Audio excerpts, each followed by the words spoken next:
여러분 안녕하십니까. 강신업 변호사입니다. 지금 내란 재판, 이것이 이제 윤석열 대통령 재판이 1월 7일 결심하겠다라고 지금 지기현 재판장이 얘기를 했습니다. 아무리 늦어도 1월 9일이라고 얘기를 했기 때문에 이제 1월 7일 또는 9일 결심이 됩니다. 그때 이제 구형을 하겠죠. 결심 공판을 근데 3번 하겠다라고 얘기한 것이 눈에 띕니다. 그리고 지기현 재판장이 얘기했는데 사실관계를 다투는 것은 없다. 지금 사실관계는 정리가 됐다는 거죠. 다만 신빙성에 대해서 다투는 것이다. 이걸 좀 어려운 말로 하면 증거 능력은 다투지 않는다. 하지만 증명력에 대해서 다툼이 있다. 이런 얘기였고요. 또 하나는 법리적 관점이 중요하다. 이 말을 했습니다. 법리적 관점이 중요하다. 사실관계는 사실 다 나왔다는 얘기죠. 아직 증인으로 나오지 않은 그런 증인들에 대해서 이제 막바지 증인 신문이 이루어지는데요. 그 막바지 증인 신문을 다 하고 나면 다음 달 초에 결심을 하고 늦어도 2월 초에 이제 선고가 될 것으로 보입니다. 왜 그러냐면 말이죠. 사실관계는 정리가 됐다라고 얘기를 했기 때문에 이제 법리적 어떤 그 쟁점, 법리적 어떤 주장 이런 것들을 해달라는 말입니다. 이 말을 그런데 좀 못 알아들었을 수도 있어요. 지기현 부장판사가 한 말 중에서 지금 가장 중요한 말이 이 법리적 쟁점이 문제다. 이 얘기를 한 것이 중요합니다. 다시 말해서 사실관계는 나와 있고 다만 신빙성에 대해서 다투는 거다. 그걸 믿을 건가 안 믿을 건가 이런 얘기죠.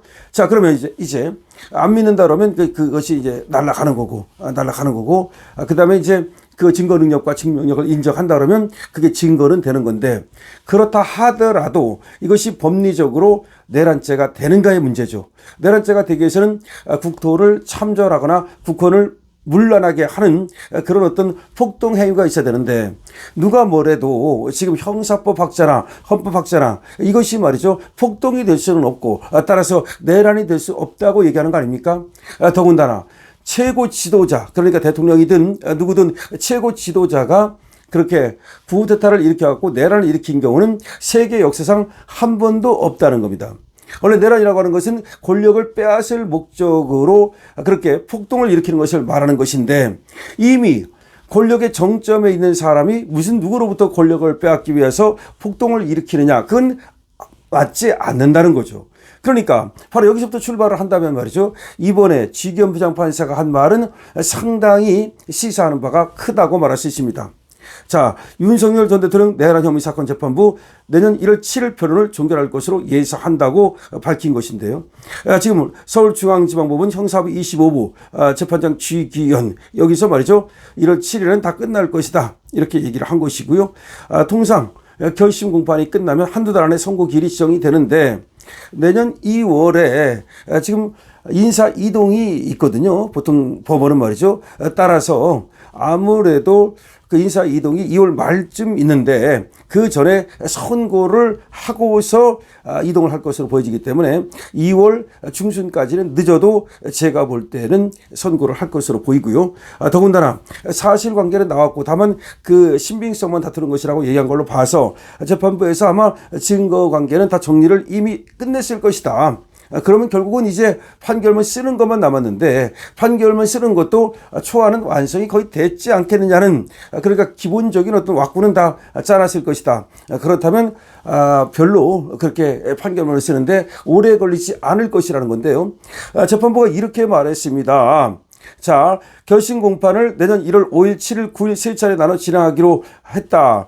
결심 공판을 세 차례 한다는 것이 좀 이례적인데요. 왜 그러냐면요, 지금 29일 김용현 전 국방부 장관 및 조지호 경찰청장 두 사람을 갖다가 병합을 한답니다. 다음 달 29일 날 군경 수뇌부 사건을 병합하기로 했다, 이런 걸로 봐가지고서 이것도 이제 윤석열 대통령 사건과 모두 병합해가지고서 그래가지고서 또 판결을 한 날, 선고기를 한 날로 잡아서 하는 게 아니겠느냐 이런 얘기가 나옵니다.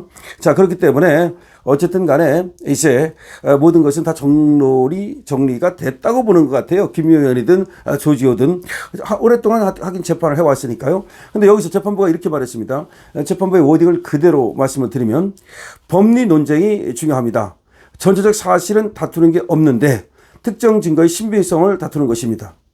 특정 증거. 여기서 중요한 거는 홍장원 메모, 그리고 지금 곽종근 진술, 그리고 또 지금 나 여인영의 또 번복된 어떤 진술 이런 것들을 다투는 것이라는 거죠. 그다음에 지금 국무회의 CCTV, 그다음에 또 국무총리 한덕수의 어떤 진술 등등등등. 그렇기 때문에 결국은 이것이 사실관계는 어느 정도 나와 있고, 그다음에 신빙성에 대해서는 이제 법원이 판단하면 되는 거고. 근데 법리 논쟁이 중요하다. 이 말에 힌트를 준 거예요. 그러니까 특검한테 니들은 지금 내란이라고 말을 하고 있는데, 그럼 내란이라면 내란의 법리, 법 판례를 가져오든, 어느 나라 세계 미국 판례를 가져오든 법리적으로 과연 이런 사실이 있다 하더라도 이것이 내란이 될 수 있는가를 밝히라는 거죠. 이 얘기는 벌써 지기현 부장판사가 심증이 형성됐다는 것을 의미하는데, 제가 볼 때는 강신업 변호사가 법조인적 관점에서 볼 때는 지기현 부장판사는 무죄 쪽으로 갈 수밖에 없어요.